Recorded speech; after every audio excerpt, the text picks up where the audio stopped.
Hey friends, welcome to the Empowered Homes Podcast. The purpose of this podcast is to grow strong families by connecting church and home. I'm in studio with Joe and Megan Landy. Yeah. So Megan's usually hanging with me.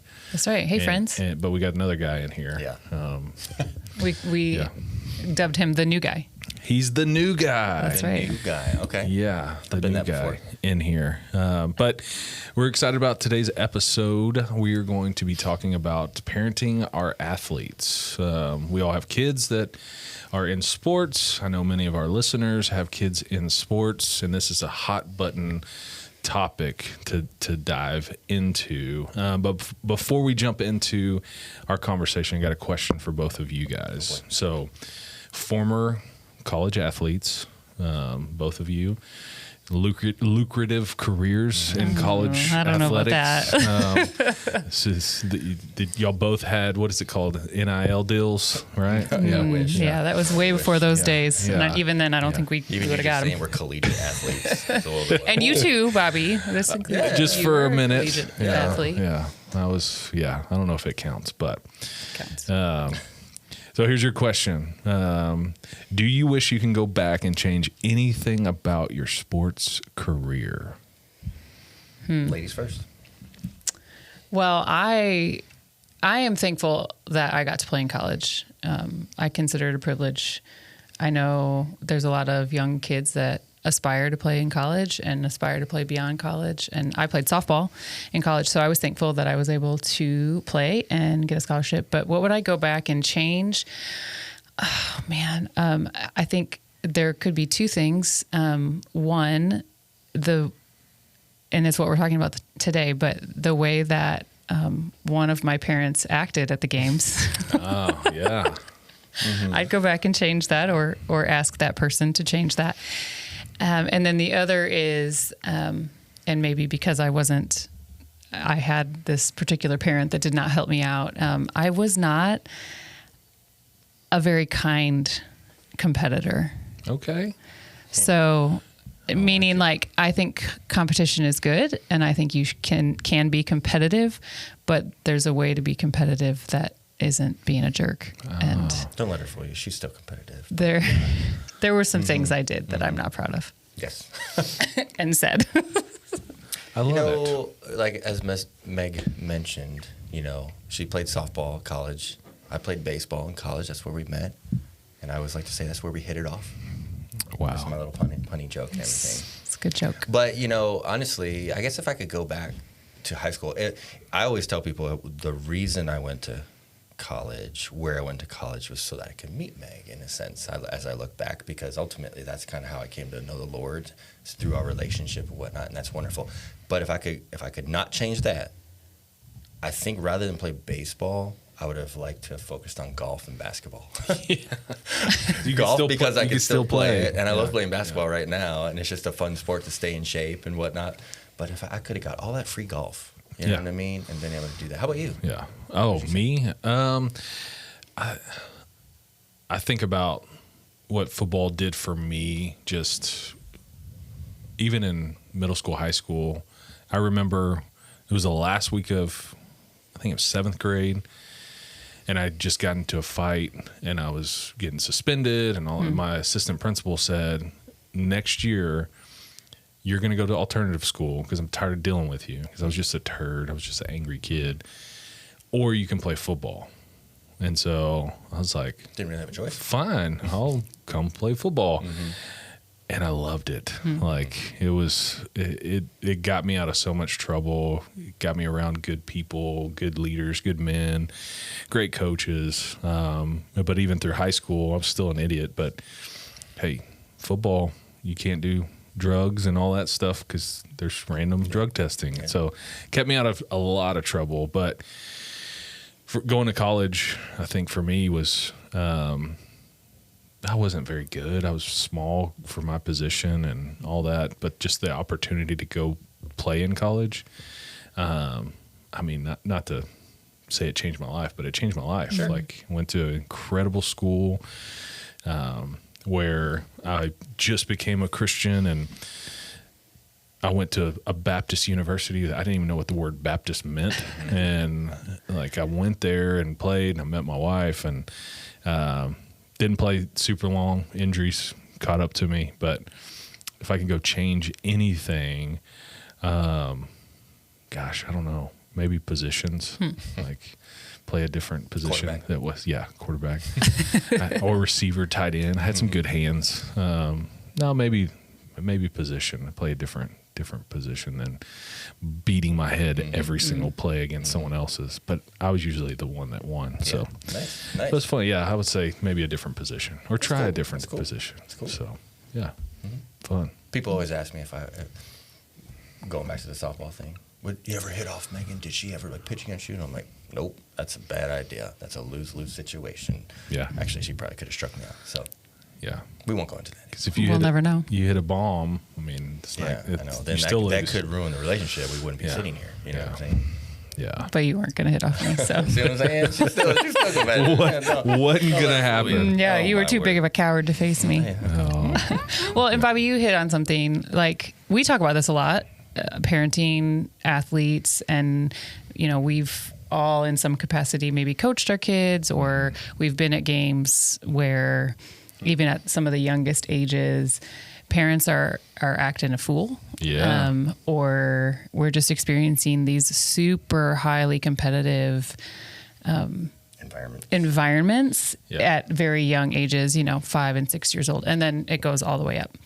And so we've talked about this a lot. And so it's kind of been the catalyst for this discussion today and some resources that we're really excited about that we all collaborated on. And, one thing that I started looking at, because we were at a parent meeting because our son played basketball this last year. And at the beginning of the year, they had a parent meeting and they gave you all of the good things that they should give parents. And one of the things they talked about was the number of parents getting kicked out of games. And I was floored by the statistic, and I don't remember exactly what he had said, but he had said it jumped a ton. And so then I went on, and for those of you who are not in Texas, we are here in Texas, and Texas, the UIL, so that we're talking like high school sports, they just came up with this thing called the Texas Way. And what they want is they want to promote better sportsmanship, and they want people to stop getting kicked out of games. And here's the reason why, because in the UIL, they reported that there has been a 100% increase in athletes getting ejected from games and up to 50% rise in ejections relative to coaches and fans over the past 5 years. That's staggering. Wow. Yeah. So it's like crazy as I'm looking, and I know you can feel it in a lot of different environments. I mean, we watched a parent get kicked out of a basketball game that he kept moving from the security because he didn't want to get kicked out. It was like ridiculous. So awkward. It was like 9th grade basketball. Like what in the world? Yeah. Anyway. And so, I'm sure there's other states that have initiatives like that. And really the idea being like, as we go into this conversation and talk about parenting athletes, like, gosh, it's such a privilege to be able to steward an athlete. And what I was going to say is, you mentioned like you learned so many good things. Like you were so glad. It was life-changing for you. And there are so many things that you can learn in athletics: leadership, teamwork, hard work, all of those things. Learn how to lose, but the problem is, I think sometimes our emotions get so wrapped up in it. As a parent, and thinking through, all the good things that sports taught me. There were so many firsts that I got to experience on the field, like that first leadership opportunity where you're just like, oh, I'm capable of this, or that first time picking up your teammate that fell down or whatever. Like, oh, like these are life skills that I learned that I didn't really have the parents to reinforce that. But if we're shepherding and parenting our athletes, like the amount of things we can double down on to pour into our kids and to teach them about being a good teammate or hard work or determination can spiritually grow our kids just so much. But it doesn't just happen, and we got to be intentional. And we can't be the parents getting kicked out either. So that's a whole nother podcast. Well, exactly. But, yeah. And I was going to read one more thing that they wrote in this, the Texas Way initiative in this article. They said, we don't want anyone to ever think that we're turning down the volume on a passion to win in the name of character. It's just the opposite. We care so much about winning that we care how we win, and we want to win the right way, the Texas way. Of course, Texas always has their things. But what I love is that they're not trying to downplay competition. They're not trying to downplay the importance of leadership things and competing and all the things. Those are important. But talking about character and this opportunity as parents to model and to help develop character in our athletes, I think obviously we're all pretty passionate about this subject. So I'm really excited for this conversation. It's going to be a great conversation as we jump in. And before we jump in, we have this really awesome resource, Meg, that you put together. We all kind of have a little fingerprint on it, but this is all your brainchild. And it is a resource guide, Parenting Athletes, a parent's playbook to bless and support kids involved in sports. And again, what I love about this, and we're going to kind of talk through a lot of this, but what I love is even through sports, we can use and leverage it for discipleship. Like we talk to parents all the time. It's like, I've got so much going on. I'm so busy. Like we are giving you a tool to leverage this to disciple your kids and point them towards Jesus through athletics. And that's what I'm excited about with this. But Joe, as we start into this guide, you have some plays. Mm-hmm. So did y'all run plays in baseball? Was that a thing? I mean, there were like fun plays. And you had plays. Situations. Yeah, absolutely. So the sports I played, we all had plays. Sure. Yes. Or signs. Yeah. Y'all did have signs in baseball, softball. Some famous teams stole signs. I don't know who that was. But is that your favorite team, Joe? Not the Yankees. Yeah, Joe's a Yankees fan. We won't hold that against you. But, where's the sound effect? Boo. But when it comes to like running plays, as a coach, we've all coached, you run a play and you expect the kids to know what to do. You know how to do it. What I love is you have developed some plays for parents that you're giving to us and give us the tools to be able to run these plays. So share with just some of your plays that you have put together in this guide. Yeah, and I'll just say this, before I get into plays, this whole guide, I think a lot of the idea came out of because of my own failures and mistakes while I'm watching my son Logan, who's in ninth grade, as Meg said, as we're in the stands watching him play, I'm getting amped up. I'm living vicariously from the stands with my kid and wanting to get out there. And both Meg and I, our blood pressure's going up. We're invested in this thing, and I'm forgetting, the bigger picture. I say me because my wife does much better about it, and she had to tell me multiple times, hey, chill, just relax a little bit. But both of us felt it. Yeah. We were feeling it, and we're like, what in the world is going on? We're watching our son play, and he, every athlete has ups and downs, and he was starting to face adversity. He was starting to, have some challenges on the court and not play well, and the team wasn't playing well. And I had to really go back and take a step back and go, okay, we're missing the big picture here. We need to remember ultimately what's most important. So these plays kind of came out of a text message that I sent him one day as I was just praying for him and praying for, the season, what was going on, and just us to parent them. I felt like the Lord was just saying, hey, here's 5 things just to text him and remember. And obviously play 1 is always to remember that you're loved. And so play 1 is love. Always remember, Logan, that's our son's name, we love you so much no matter how well you play. And so we've got some details in there. The second thing was the ABCs. I want him to remember the basics: attitude, believe, and compete. You can always have a great attitude. You can always believe that you're going to make the next shot or, make the next play. And you can always compete 100% no matter what the score is. Play 3 was work. We want you to learn the discipline of working hard. And you're not just going to automatically get better, but you've got to actually work. You've got to actually practice. Practicing just with the normal practice is going to get you so far, but if you work on your own, good things can happen from that. The 4th play was trust. We want you to trust the process. It's a long process. Things may not happen overnight, but if you trust that, hey, I'm loved, I'm going to focus on my attitude, believe, compete, I'm going to work, I'm going to trust then the process that I'm going to get better every single day, and it's in the Lord's hands. I can't control outcomes, but I can control processes, right? And how I go about that. And then, of course, the last thing we wanted him to remember was bigger. There's bigger things than just wins and losses. There's bigger things than just the game. You are a Christ follower first and foremost.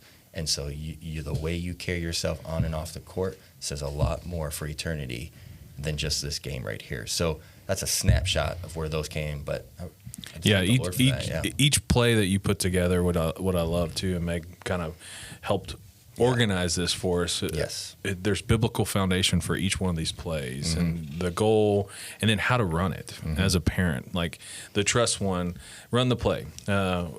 Here's your focus. Understand the success takes time, and there's no shortcuts. Fall in love with the journey. The emphasize success on and off the playing court or competition floor. It takes time, so trusting the process in that. A single bad play or loss doesn't define us. Life is full of ups and downs, and learning to embrace them helps foster resilience and health. So that's the play that we want to run. Sometimes the play doesn't always work out.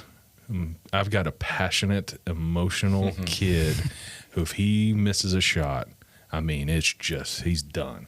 Or if he fouled our last game, our playoff game, playing basketball, and he immediately looks over to me, and I'm trying to get some resilience built up, like short memory, move on, stuff happens, let's go through it. And he looks at me, and I can just see, like, he's about to lose it. Like, he knows he messed up. And he takes this big, deep breath, and he blows out real hard. His lips were, like, moving. He's like, but he reset and refocused, got back on defense, was doing good.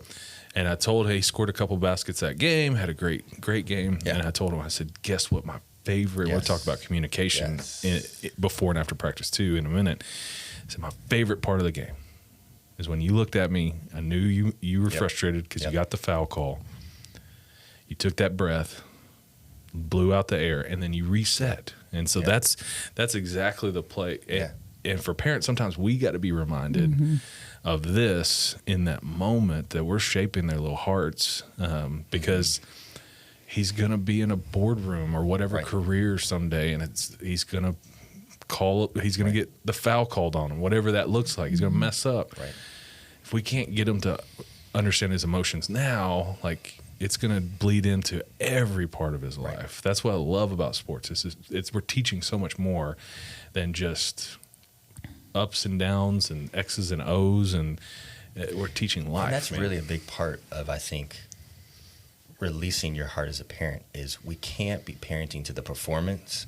We've got to be parenting to the character, and like I said, the bigger picture. Because if I'm just worried about points scored or wins and losses, man, I'm going to miss it really, really bad. But if I look at the character thing, like you just said, like our daughter, she's the same age, and she plays, and she'll knock someone over in a game, and then she'll take her time, pick up the person, make sure they're okay. And we're constantly complimenting her, like, hey, the fact that you were a great sportsmanship right there, we love that about you. Like, we're trying to find those things to compliment first. And then, of course, if they have a great game, score a bunch of points, sure, we want to celebrate that. We're not saying we don't, but emphasizing the key things. I don't know if you add to that. Well, no, just that we found that these plays were for, Logan, but they were so much more for our own hearts. And like you were saying, like, and our kids, they do look at us. And in the middle of the game, a lot of times your kids look up. I watch kids all the time look up at their parents.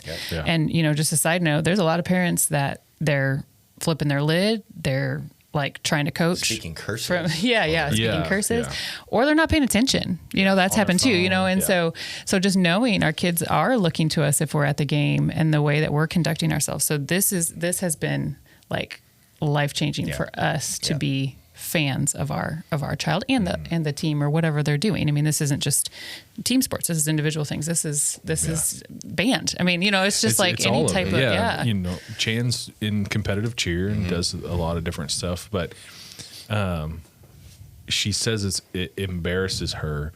But she's got this one cheer that they always end everything with, and I like from the stands or whatever, I'm doing it with them, like doing the hands and stuff. And she'll look at me and she'll smile. Like, I want her to know, like, I'm your biggest fan right now. I love it. Even in the middle of this goofy cheer. So I love it. yeah. I got to see that, man. I can't wait Yeah. to see some cheers. I'll show you. We are okay. I won't get any more. Well, one thing that we are so passionate about at Empowered Homes is healthy conversation. We talk about that all the time. We have a lot of resources about building conversation in your home. And so, as we were developing this resource, and Bobby and I, we were talking, and he said, I've got some things about, just building healthy conversation. And what does that look like to do it, practically before and after practice and before games and after competitions. And I love what you sent over to just really foster that healthy communication. And you've already talked a little bit about what that looks like in your home, but, tell us more about how that's grown. And this came from like me messing up. Like I would mess up before practice with Charlie, flag football or whatever it is. And I've coached all my kids' stuff, and being a coach is a little different because I'm talking play, like strategy. With Charlie, that we were going to practice one day, and I was like, all right, here's the play we're working on. I need you to help me teach this to the other kids. Like, you need to know that when I call lion, ram, whatever the play, like, you need to be the one leading out. And I was putting all this pressure on him.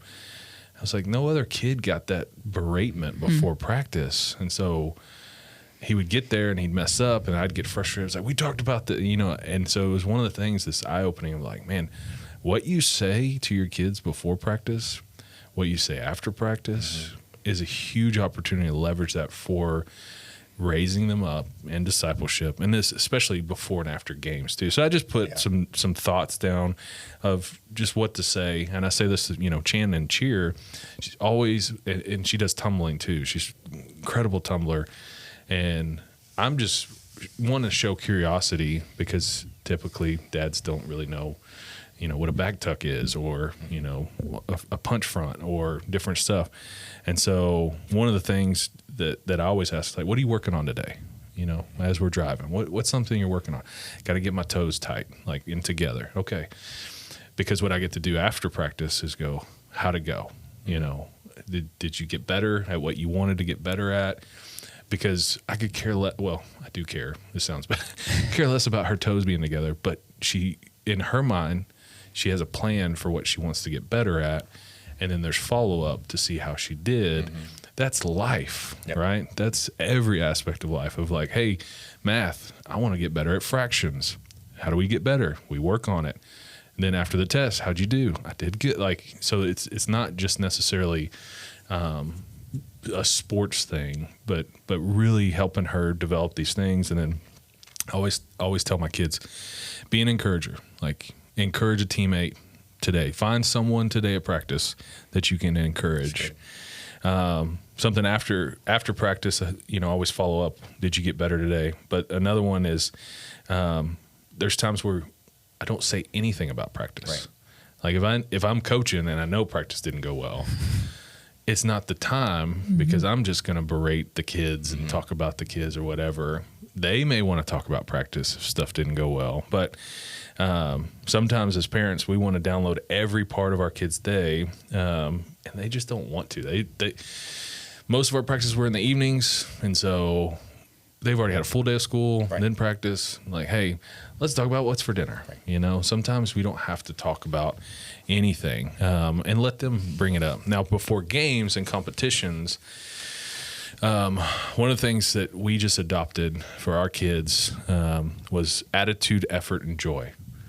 And before a game or competition, I say that to my kids every time. Attitude, effort, and joy. Similar to one of your plays that you had on your section. But attitude, who's in control?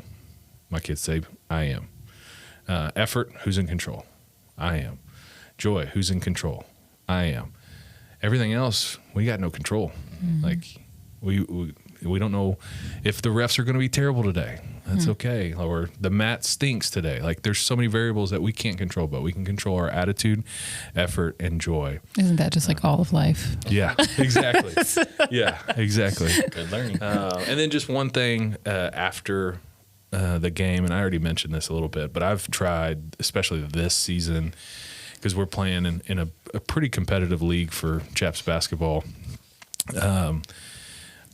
After every game, he's like, Dad, how'd I do? And every game, and you can ask Jen, we would drive home. I said, you know what my favorite part was? And it had nothing to do with his performance. It was your buddy Will fell down. He ate it hard. You were the first one over there to pick him up. Or like I mentioned earlier, like you had a short memory and you got over that and got back on defense. He got kicked in the face one game because he was playing defense real hard, and he wanted to quit. He was like, I don't want to play anymore. I was like, you got 2 free throws. We need you. And he's crying, and he gets back up there and drains them. And like, I said, like, I didn't care about the buckets. You didn't quit. You shot the shot. So finding something to tell your kids about the game that you love. My favorite part is it has nothing to do with performance. Now, we do talk about that. Like you mentioned earlier, there's nothing wrong with praising your kids, man. You hit bombs, you hit whatever, you had a great game. Like, those things are good, but that's not who they are. Yeah. Their performance is not who they are. We want to not bless their performance. We want to bless their identity. Yeah. We want to bless their character. We want to bless the things that we see Jesus in them on the playing field. So just an easy The only thing I'd add, to that, the game thing, as your kids get older, it's okay for you to not talk about anything after a game. Yeah. It's okay if you're just like, hey, if you want to talk about the game, we can talk about it now or we can talk about it later. It's up to you. And let them dictate, because they know a lot of what's going on already. So letting them kind of dictate where they want to talk. Eventually they'll want to talk if you do this well. Yeah. And then you can talk about the game and all that stuff. But sometimes they just want to be done. They've had a long day. Like, maybe the game didn't go well, and they're like, hey, I just want to forget that. I just want to move on. So we don't want you to add more salt into the wound. Yeah, and it's a good point. We lost our last football game with Charlie this season, and it was for district, and we ended up tying district and winning the district out of some technicality. But we lost the last game, and I'm over there, and all the boys are doing great. But that you could just tell it crushed them. Mm-hmm. And I just went and gave Charlie a hug, but I'm with another dad, and he is just talking about, you did this on this play. Like, what are you thinking? Like, and just and the kid's head is just down, and he doesn't even want to make eye contact. Mm-hmm. He's just getting beat up after he just got beat up by his dad. Yeah. And so as parents, like, sometimes saying nothing. Right. Like, I just gave Charlie a hug and a Gatorade. So I'll see you at home. Like, that's a good point to gauge the room too. Yeah. But I know it's hard. It's hard to watch, and it's hard to not be critical sometimes, or not be real. Be honest with your kids. You want to be honest. You don't want to be like, oh, you did so good, and they really didn't. Like, we're not saying that. No. But don't jump in and be very critical right in their face. And it's so hard because I don't do well with disrespect on any, and I tend to run my mouth, and it takes everything in me not to want to say something to that dad. I'm like, hey, he needs a fan. He's already got 5 coaches over there. Right. Like, he needs your support right now. Right. And if I know him, I'll say something along the lines of that. But if I don't, like, it's so hard because he's mad at his 7th grade kid. He's probably going to be angry with me if I say something. So anyways, rough. Sports, that's how you parent, when you forget the bigger picture of what's really important and what's going to long-term success for your kids. Most of our kids will not play professional sports. Few of them will play college. Yeah. But all of them, are going to be hopefully good citizens, and more importantly, stand before the Lord one day. So how do we prepare them for that, and not just preparing for the wins and the losses? So it's so good. So we've got conversations, we got some plays that parents can run as we parent our athletes. But Meg, we got some other cool things in here. Going back to being a fan, you put in some tips for being a gospel-centered fan. Yeah. Not just for your kid, but just in general with the stand. So these are some unique tips. Don't do what I wanted to do to that dad and tell him, dude, you're an idiot. Well, and I would say to that too, like, I think people are watching you know, and so it's like the example that you get to be as a parent for your kid, especially if you end up playing with the same, you know, kids over and over and over. Like eventually I think that parents will notice that, or other kids will at least notice that and maybe gravitate towards you, you know. And just in general, being a gospel-centered fan, again, like being a fan is fun. And if you are passionate, I mean, we are in Texas football. I mean, that's intense, right? And so have your favorites and enjoy watching and all of that. But like just being a jerk just really doesn't help anybody. And so there's 10 tips in here. I'm not going to go through all of them. This is a free download, so we'd love for you to download these. But a couple of my favorites are, check your passive aggressive shout outs at the door because they are destructive. Like the people, I've squeezed Joe's leg a couple times as he yells out things at the referees. And going into the referees or officials or whoever, you know, avoid yelling at referees or officials. Ask yourself, how many times have you seen a ref change a call because a parent berated them? Like how often do you think?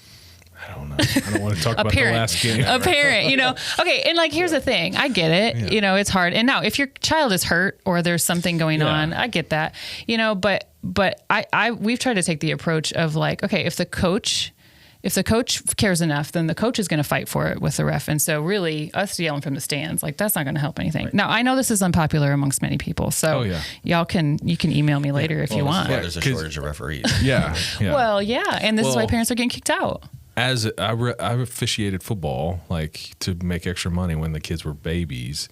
And I've been called everything and anything you can possibly imagine. Those refs, you got to have thick skin. True.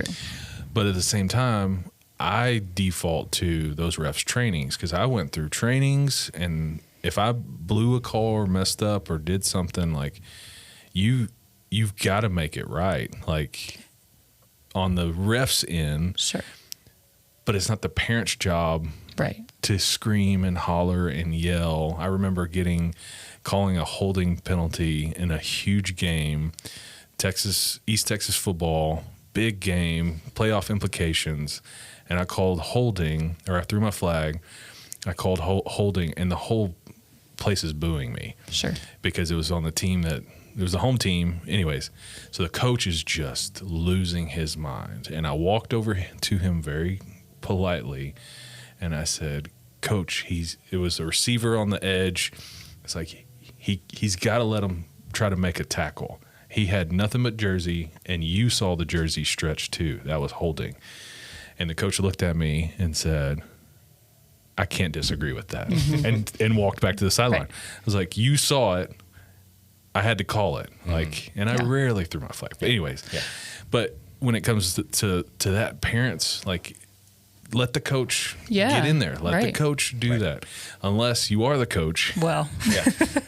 And my son gets tackled with the ball and gets called for traveling. I lost my mind. I was not my best moment. Well, but, we all, it happens.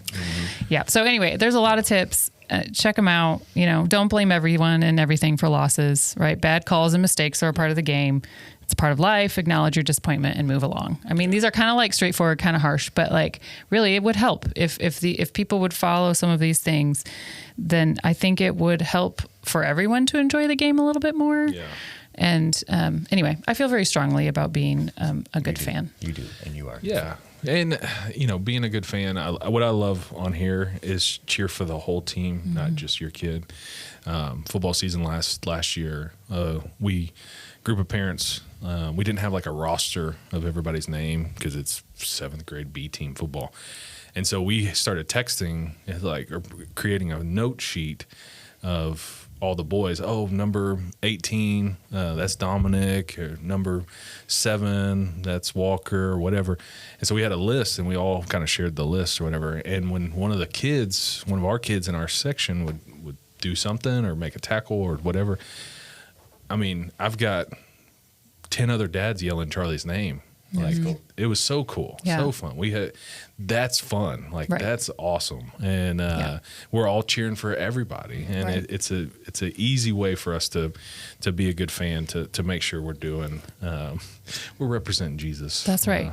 Well, and hey, I would even argue, like, learn how to appreciate the talent and giftings of the other team's players or the other Yeah. competition. Like, and teach your kids to learn to appreciate healthy, good competitors. Like, and so it doesn't mean you have to cheer for them during the game or whatever, but how it's like good for them to walk away from a game and going, man, you know, number 32, like that kid was incredible. Like he couldn't miss a shot. Like I have mad respect for that kid, you know, or 42, he hustled on the court the whole time. Like, so I appreciate those things. I'm not perfect at it by any means, but I have learned through, you know, having a parent that lost his ever-loving mind all the time, that it was pretty destructive in my life and embarrassing. And so, you know, like you have an opportunity to not embarrass your kids and build them up and encourage them. Embarrass yourself. Or the other parents don't want to sit by you because you're crazy. Yeah. Like, so let's be friends, right? Anyway, I could go on and on. We could do a whole podcast about that. Yeah, and that's, I guess, the other thing that I always tell Jen, because I'm yelling, I'm cheering, I get into the game, but when we do have that one parent that's in there, Jen's like, can someone just shut him up? So she gets angry, she gets upset, and I have to tell her, like, don't let him ruin the game for you. Right. Like, enjoy it. Like, don't focus your attention on their behavior and so not hard, on even though they are causing that, we can't control them. We can control us. We can control our attitude. Right. Yeah. We can also be a little passive aggressive, like when this amazing team is slamming blocks on our kids, and the whole cheering section of these parents are jumping up and down, going boom every time there's a block. You could be like me as a coach, and our kid gets a little steal, like a little fake, like the kid lost the ball and we stole it, and I went boom, like real loud to make sure the whole gym could hear me, and we lost like by 40 points. It didn't matter. So, anyways, there's so many scenarios that we could talk about. And honestly, that's the key. Yeah. Does it matter? Does it? No. Does it matter? Right. You know, honestly, I don't know. Yeah. Breaks my heart. Sorry if I yelled into the mic if you're listening going, gosh, my ears hurt. Well, you know what? The rest of this guide has identity in Christ. There are statements on here that you can post in your home, that you can give to your athlete, that you can speak over them. Bible verses that we take and kind of like John 3:16. It says, "I am loved by God regardless of performance or skill." And so, you know, really using this as a very practical resource with you and your athlete to remind of that bigger point, that bigger play, you know, that you can run. And then we also put in here a family athletic commitment, and we have a sample of ways that parents can commit to their kids and athletes can commit to parents and to their team. And then we have a blank one in there so that families can really be intentional about living this out and moving towards being gospel-centered in their parenting of athletes, in the way that they watch and the way that they enjoy watching their kids and encouraging them and supporting them. So, yeah. Well, that's the ball game. That's the ball game. That's it. He read it straight out of my script. I read it out of my script. That's the ball game. No, Meg, thanks for putting this together. It's going to be super impactful for parents, especially dealing with athletes, but we're kind of on a roll, and I think we're going to come out with some more resources. And those of you listening, I bet we triggered a couple parents. I'm sure. You can email me. I'll talk to you about it. We'll talk. Send us a video and we'll play it on the next episode to defend yourself, why you're the yelling parent, Exactly. and why you're justified in yelling at the refs, because they might change the call. Yes. But thank you guys. All of this is where, Meg? Empoweredhomes.org. You can download it for free, print it out, give it to yourself, give it to parents that you know. If you're a coach, use it for your parents. You can take bits and pieces of it and put it together for a parenting resource. Yeah, hand it to your parents. Be like, hey. Brings them to the game and pass it to other parents that are screaming. Yeah. You know what I mean? There you go. Thanks, guys. Empoweredhomes.org have access to all these and so much more. Thanks, guys. Thank you.